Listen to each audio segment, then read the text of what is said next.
Good afternoon and welcome to Lunchtime Stories, candid conversations with my cousin, with me and Lauren Britz, all the way from Fort Lauderdale in, I was going to say Australia. I was like, that's not Australia. Fort Lauderdale, USA. Lauren, how are you doing today? Doing really well, Kevin. We're having a great day here. It's nice and early still, but it's a beautiful day outside. Sun's shining. No storm, sun shining, no rain. It's great. Fantastic. Looks like a great beach day. And how is things in America? I know that South Africa's, I just saw in the news today that South Africa's being considered, according to, and I take this lightly, but it's considered one of the safest places to travel to at the moment, considering COVID. So they've said that, they've opened a lot of borders. Most countries have been, that you can travel to have been opened, which is really cool for Are we allowed tourism. on that? Are we on that list? I haven't checked the list yet, so I must check that. But I was like, arguably one of the safest places to travel to. I was like, wow, that's quite a statement. How are you guys doing? Things. Yes, it's like, wow. We're doing okay. We've gone up to our state. The state of Florida has gone into level 2, which I guess is kind of different from your level 2. It's kind of back to normal. Some places still require masks from private establishments, but otherwise no more fining if you don't have a mask on or anything like that. And our governor, Rick DeSantis, is pretty adamant that this is not going to happen again. So. Oh wow, okay. No, because like we were almost given a fine just driving in the car the other day. We were just in the car together, and they were like, "Nope, if you don't have a mask in the car with someone you're driving with, you will get a fine." Oh, really? Wow. So we're still, although we're calling it level 1, which people are allowed to go anywhere and do basically anything. There's still a lot of, you have to be in public with a mask. You have to sanitize your hands anywhere and everywhere you're going. So I suppose in terms of that, it's becoming a little bit safer in terms of COVID.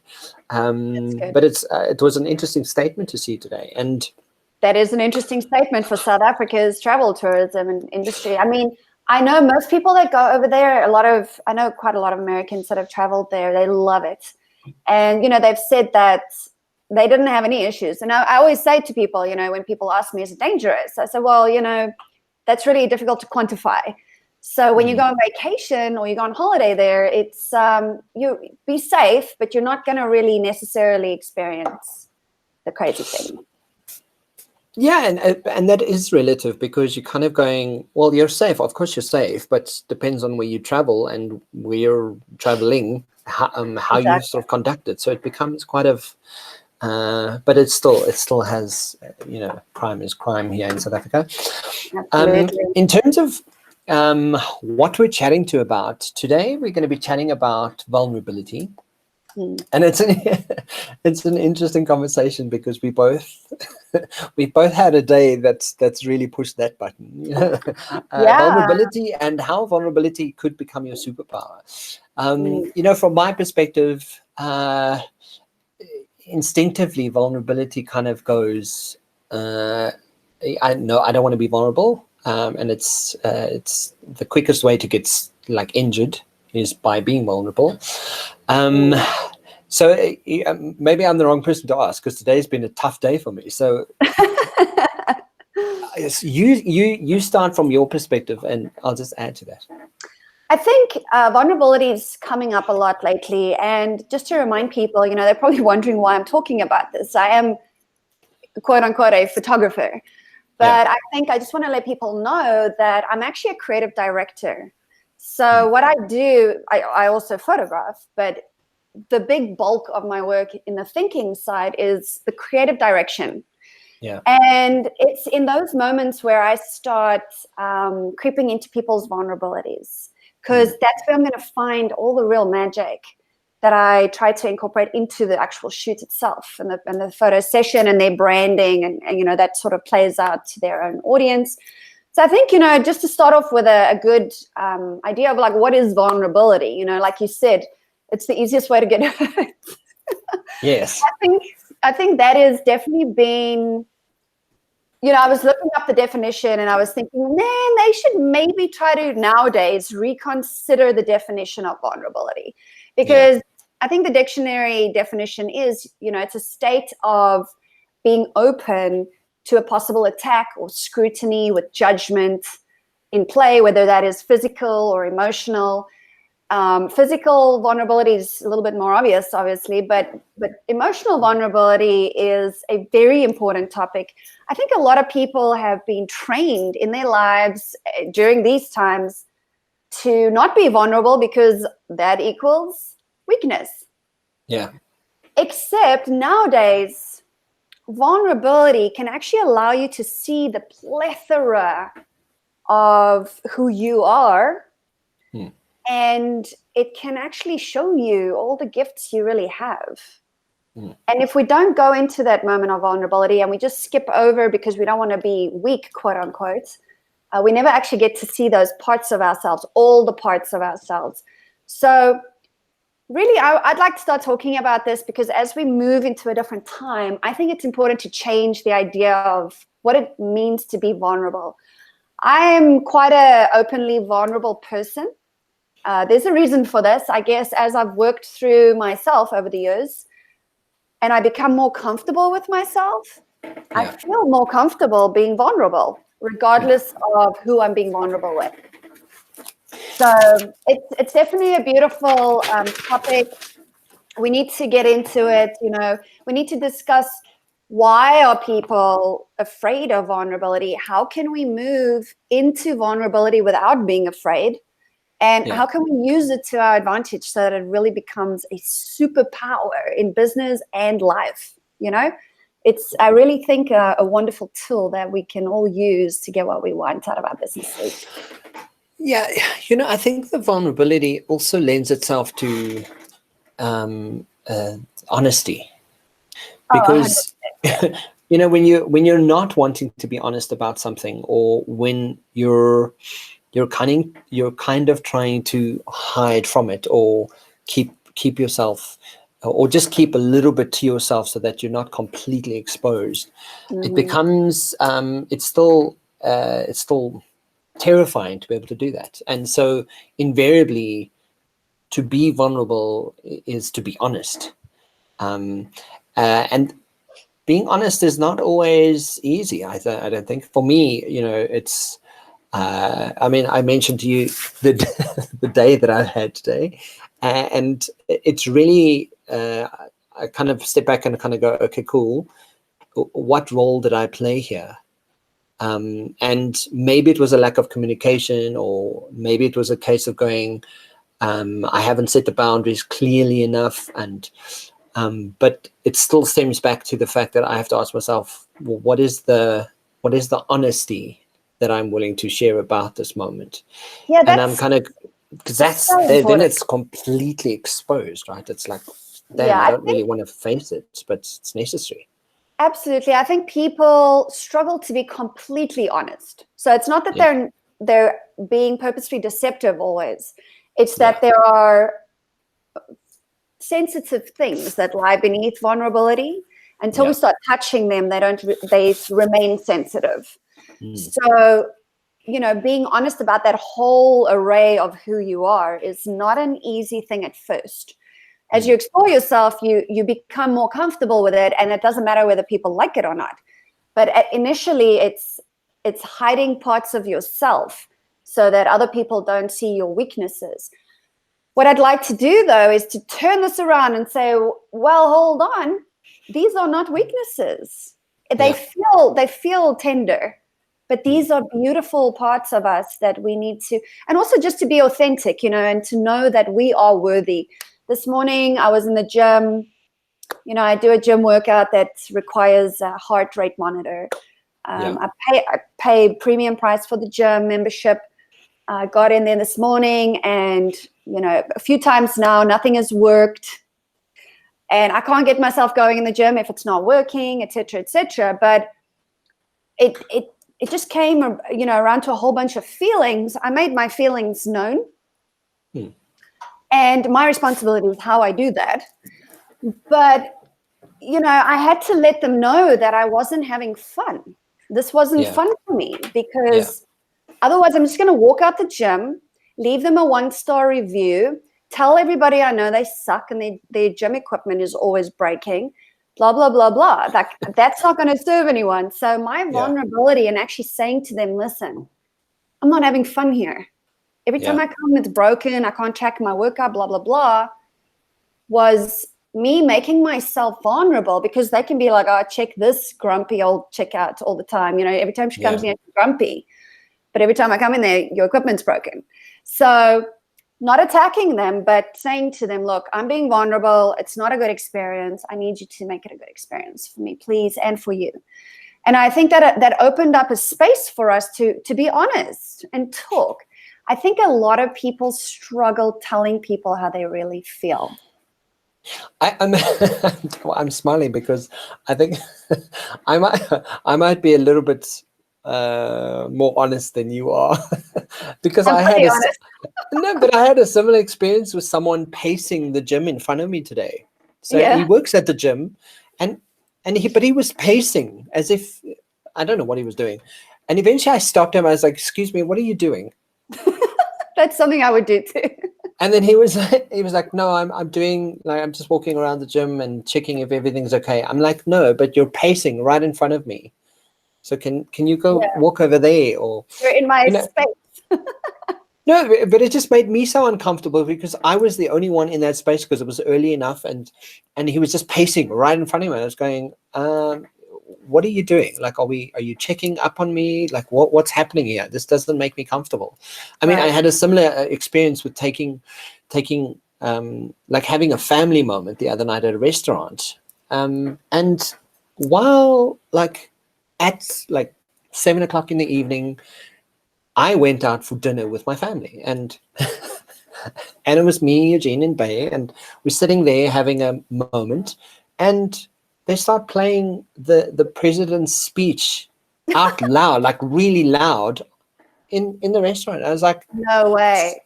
Literally. So I called the manager. I was like, dude, if I wanted to listen to the speech, I would stay at home. Like, I'm trying to get away from that conversation right now and have a moment with my family. What are you doing? Like, this is not fun. And I think it is important that people kind of, and yes, absolutely, it's how you say stuff, but it's really important that we do start going, no, I'm not okay with what's happening here, and what you're doing is not okay, right? I think the flip side of that kind of goes like, yeah, but what if they don't like it? Yes, and you kind of go, you have to kind of be okay with it, that they might not like it. There's a difference between, I think, a zero tolerance approach and being vulnerable. I think being vulnerable will, allow you to have more space to talk about the things you want to talk about. But I think when you have a zero tolerance, like I didn't walk out the gym this morning and say, up yours, this isn't working. Every time I, take this back and give me my money, I'm out of here.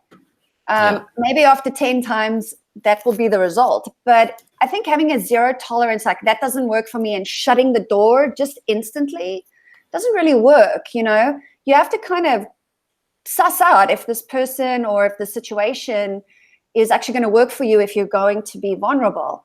I think vulnerability is always a good thing. You can get to a point with your vulnerability where it's such a superpower, it's so solid that you're not shifted or moved by anybody else's behavior. But I do think it requires some responsibility of how you actually say the things you say. I tend to try to use more words because I can be very short in my approach. I can be like, hey, you, move, without actually trying to be difficult. Offensive, I just like to go from A to B really quickly. So I try to use more words to be kinder, but one of the things you mentioned was it's so important from a creative perspective to tap into the vulnerability, and from a coaching perspective and dealing with leaders in the world and facilitating a process like that with them. One of the things that I often come up with is, until you haven't dealt with the vulnerability, the rest doesn't really show up for you. So, and as a lot of the time, because people are in a position of power, they kind of they show up forcefully and kind of demanding or belittling or unprepared, or like really like the behavior, just like, what the hell just happened there? Like you have a this level of entitlement, maybe. entitlement, exactly. And you kind of go, well, that's interesting, because what is lying behind that? What is the thing that we're not talking about right now? And until you have a sort of a one-on-one with them and kind of get, okay, cool, I see that your lack of confidence, or the fact that you feel inferior, or that you're not sure about X, Y, and Z, that drives kind of weird behavior or unexpected behavior. But once you deal with the vulnerability, then, someone shows up differently. So how, from a creative perspective, do you experience that? Because you mentioned that now, it really brings forth. It's been eye-opening. I mean, we notoriously understand that men have an interesting time, difficult time being vulnerable. That's just like a kind of societal understanding, right? But what I'm really pick up on is, women, as for whatever reason, whether it's the rise of feminism and, the goddess energy is coming back, but there's a lot of tough women. Women have taken a stance of being very tough, very sort of cutthroat, very make a decision quick, trying to like having that assertion. Right. And I noticed that a lot of people that come to me for branding, so branding's becoming, personal branding's becoming very popular by putting yourself out there. So we take you, we kind of put your business in the background, and we bring you forward to make you super authentic to your clientele. But in order to make you authentic, we have to pull out of your vulnerability. So when I sit with men and women and we discuss this level of vulnerability, it becomes very obvious to me that there's a lot of shame involved. Just general shame through life, being shamed as a child, being told not to speak, being told not to cry because maybe it's weakness, all these types of things. And I noticed that it's across the board, men and women. So creatively, I mean, if I had $1 for every time I heard, I have to lose weight before the shoot. I mean, that's my favorite, right? Like, we're not supermodels. That's not what we do. We want you to be who you are. And yes, you can prepare, but it's the mindset that I have to get past. How comfortable can I make you in front of a camera? I can't tell you every nuance on how to stand and where to put your fingers, and it has to show up naturally. So I find a lot of shame is involved. It shows up in men, shows up in women, seems to show up in men a little bit more aggressively because they seem, and I'm generalizing now, but they seem less likely to want to talk about it, more sensitive. But I do see it shows up a lot with women. And the thing about shame showing up with vulnerability is you have to, in order for shame to exist, you have to have secrecy, silence, judgment from other people. But once you start dealing with your own vulnerability, you start looking at your own secrets, your own everything, and you start getting very used to it. So you're like, oh, okay, well, you know what? I'm Lauren. I'm a human. I'm imperfect.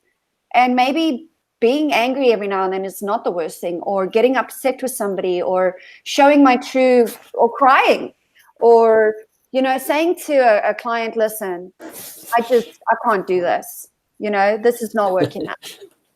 And I'm just, because I'm listening to you, even having this conversation, I think people kind of think, oh, check Lauren and Kevin having a conversation, but don't realize that there's vulnerability in us sitting here doing this. A lot. We don't proclaim to be the wisdom of the world. We don't proclaim to have all the answers. We don't proclaim anything. We're proclaiming to have a conversation and kind of go, well, this is an interesting topic and let's talk about it. And not everybody may like it, but some people might go, well, that was an interesting kind of viewpoint. And I think being able to do that really showcases how willing you and I are at our own vulnerability. Yes. I mean, as I explore my own world, I have the desire to talk to people about it. I do often feel like I'm on the forefront of the thought. So, for example, today in the gym, it wasn't only my equipment that didn't work, but I was the only one that said something about it. And I kind of shrugged my shoulders. I'm like, I don't know why nobody else cares. Yeah. Another reason to use against me, right? Like, well, nobody else cares, so why should you? But I do care. It's my money. It's my time. It's my exercise. I get up early to be there. I care. Yeah. So, I want it to be a good exchange. So I say something. And I run the risk of now being that person that always complains. But the point is that I was comfortable with it.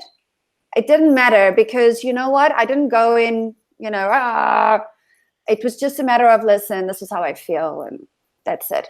And yes, when you put yourself out on a platform where anybody in the world could potentially see you, hold your words against you, maybe 10 years from now, like, oh, well, you said this on this show, free will does not negate free will. What I say now, I am very much allowed to change in the future because who knows what happens then. But I just think that vulnerability is something that is going to come at people, whether you like it or not. And if you can just slowly start taking stock of your own vulnerability, it's going to take you a really far way. And like you said, it's the first stop in business, really. You cannot successfully do business without checking in with your own vulnerability pretty much on a daily basis almost, Yeah, for me, I relate it very much to to self-acceptance. And the reason why is my mom taught me this lesson when I was probably yay big. I was a terrible teenager. I was like a horrible teenager, and my family will confirm that for you. But I both have that story to tell. But my mom one day said to me, Kevin, how are people supposed to like you if you're not likable? And I was like, oh, well, I don't need anyone to like that whole like teenage kind of attitude to it.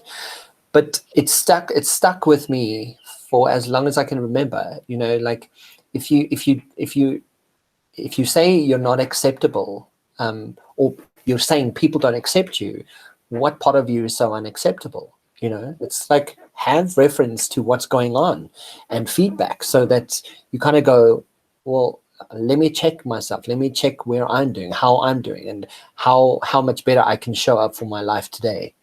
Right. And the moment you have that as a regular pattern of thought, you're kind of going, okay, cool. Because I'm showing up for myself in a bigger way, in a better way, the kind of feedback that I'm getting from it shows up differently too. And it becomes a self-reflection and a self cultivation the whole time. Yeah, I think one of the things is to be cautious of person's judgment. We're always like other people are judging us. I think we are the harshest critics of our own selves. Yeah. So if I'm like at a funeral and I can't cry and I don't want to and I refuse, why not? What's going on? Crying is an essential part of releasing emotions, energy and motion. And I think just getting really comfortable with these things, like it's like anything, I guess, going to the gym. The more you get comfortable with it, the better it's going to, or the easier. It's going to be easier for a person to deal with. Yeah. But judgment is something that comes down harsh on ourselves. And like you said, one of the first tips I would give, and we'll get into that, is based on what you just said, and that's to really start understanding that you are so worthy. You are worth it, worthwhile, worthy, and you don't need a reason. You are the reason, right? You exist. Yeah. So you are the reason, and there is no such thing as perfect. So trying to attain that is kind of ridiculous, to be honest, because we know it doesn't exist. Yeah. It's like how do best set yourself up for failure? Embrace your imperfectionism. Absolutely, because if you, and I think that's, in terms of even the lunchtime series, I had such a self conversation of like, what will this mean? Like, what will it mean? How will people look at it? What will people inevitably say about it? And today I kind of go, well, people are going to say stuff about it. They probably say stuff about me in any case. And those who do, then at least they have a good conversation or a good topic to talk about.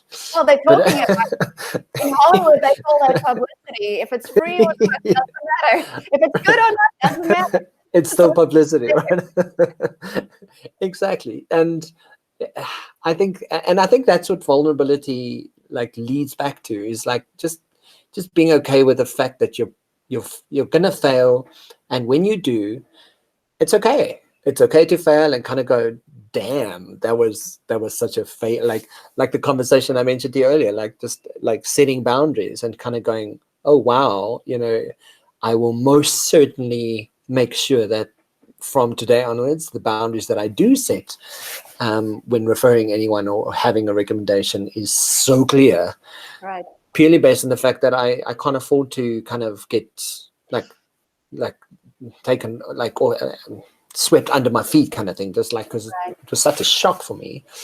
But I think it lends itself to, and I think there's quite a few facets, from self-esteem and self-worthiness and your honesty with yourself and Right. vulnerability. I like Brené Brown goes, she speaks about vulnerability so Brown. well, and everybody knows Brené Brown, and I often quote her. But when she speaks about vulnerability, she also mentions that a lot of people in business don't want to have vulnerability conversation, but yet when they do, suddenly everything about the moment changes. Their business changes, the way that they see themselves, the way that people see them. Things change purely based on the fact that you want to be able to have a difficult conversation. Yeah, because whether you like it or not, humans respond to vulnerability. They actually want to be vulnerable, and they spend a great deal of subconscious time protecting themselves from it. But have you ever, for example, do a test for yourself?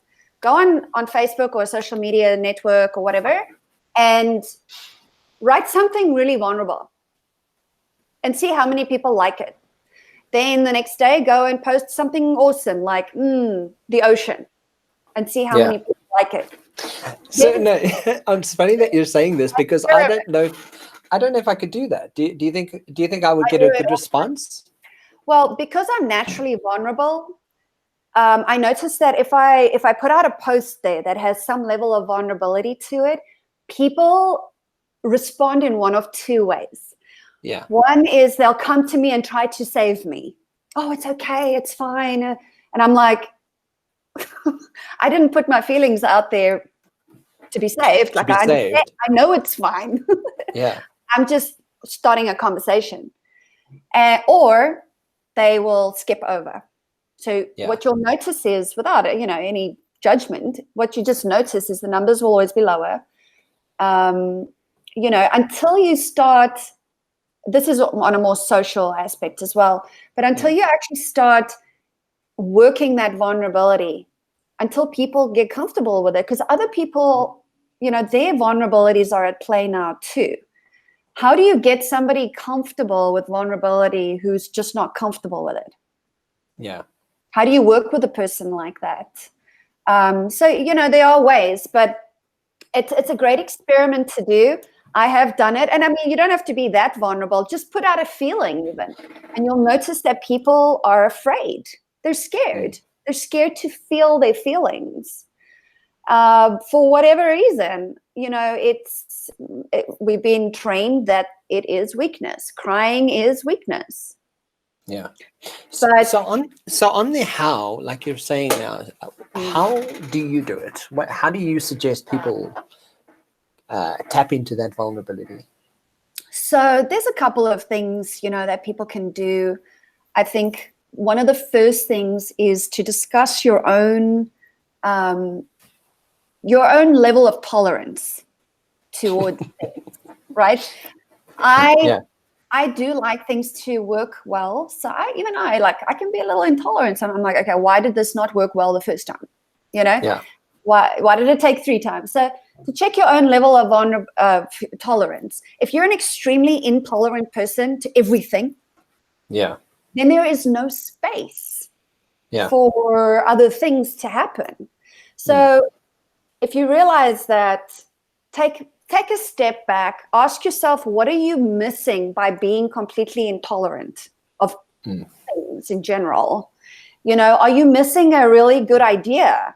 Are you missing a solution to a problem? Are you missing something? You don't want to take it, but maybe you can really use it. Maybe it will propel your life into a different direction. Yeah. So I think that's a really important thing to do. One of the other things is, you know, you need to trust yourself, and you need to understand that you are worthy. Trust that you are absolutely worthy, regardless of your range of emotions. Now, obviously, we have to caveat this one, because it doesn't mean that going out and harming people is being vulnerable. You know, that's not okay. But going out and laying something on the line, and I want to give you an example, because I have a friendship. This happens a lot in relationships, vulnerability issues. So I have a friend recently. We've been friends for over a decade, long time. And only recently did it come out that there's been a lot of things unsaid. I knew that they were unsaid because I could feel them, you know, and also I was not getting across what I wanted to say. Why? There's no space to say it. You know, at this point, if we say it, it's just tit for tat. Yeah. So you have to create a space between you in order to talk about vulnerabilities if you're going to be successful. You know, in this conversation, it came out that there were a lot of feelings. So my question is, how can you be best friends with someone for so long and all the stuff went left unsaid? You're like, what the hell happened? Where would we be right now if we had spoken to each other during those 15 years about how we really feel? But what that required was for both of us to be okay with that. And I'm not sure both of us were. So in that case, if only one person is willing to be vulnerable, it's going to tip the boat. And you are going to walk away feeling pretty, you know, sensitive, because you have to share that load. You know, when people come to you to be vulnerable, be kind. It's not easy to be vulnerable, especially in the beginning. So be kind, let them say what they need to say, and then, you know, take it with ease. And I think on the note of knowing that you're worthy, I think a lot of people don't know that. And if you don't, and if you can't, and if you're kind of going, no, I don't want to go there, I don't want to go there, I don't want to go there, then it clearly gives you a good indicator of what it is you need to work on. Because then you kind of go, okay, I really need to get my brain wrapped around why I feel so unworthy, right? And when you start posing that question and asking a different set of questions, you might come up with a whole different set of results from it, right? So I think it's a wonderful kind of way of gauging on yourself to like, where am I at and how am I doing this and how do I show up and how can I show up more effectively? Because I think a lot of people they just don't even have reference to what feeling worthy feels like.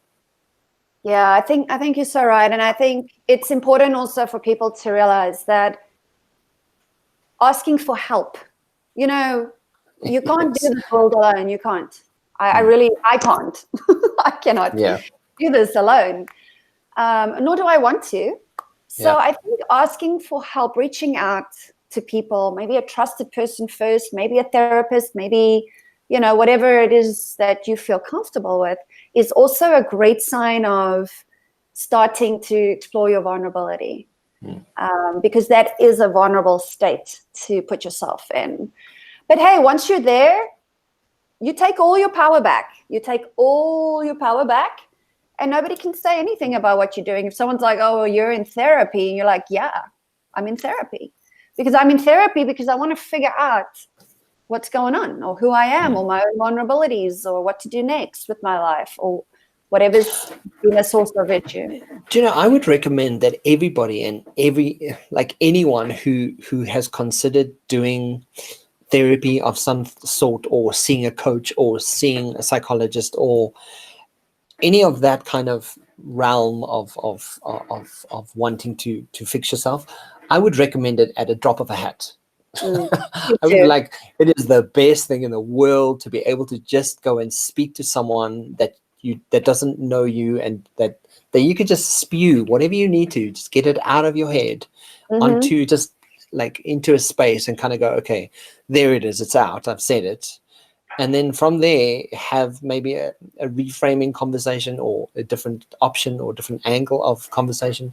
I think it's highly underrated. I think, and hand in hand with, why people see vulnerability as a weakness, because it's, if I have to see a psychologist, what's wrong with me?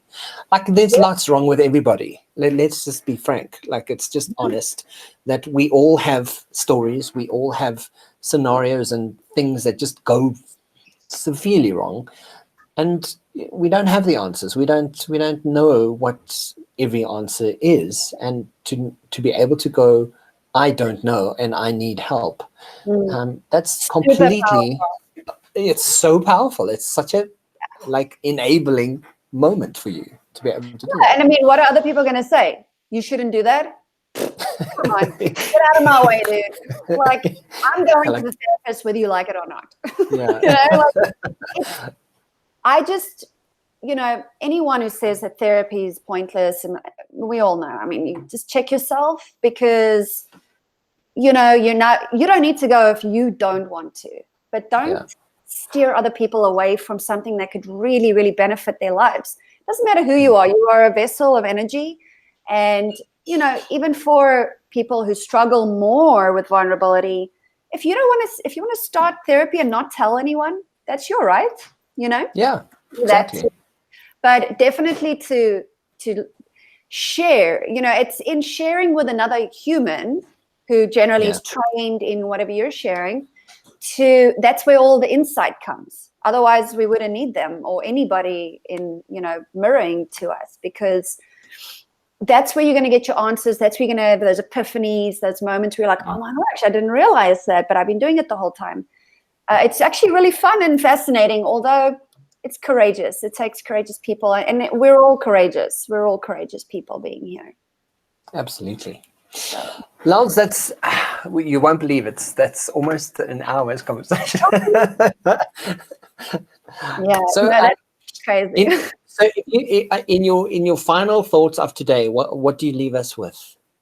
The Japanese, I just love the Japanese. They always have something, they always say things so beautiful. Kintsugi, I think, sorry if I butcher the name, I think it's called kintsugi. It's a Japanese art form where they take clay pots that have cracks in them, and they fill those beautiful cracks with gold and silver to make stunning pieces of artwork that actually have become very valuable over the years. So be a kintsugi, don't worry about your cracks. Just fill them up with gold and silver. And you are a beautiful, sparkling light, Be vulnerable, taste your vulnerability waters. And check out Kintsugi, most beautiful artwork, all the cracks, gold and silver.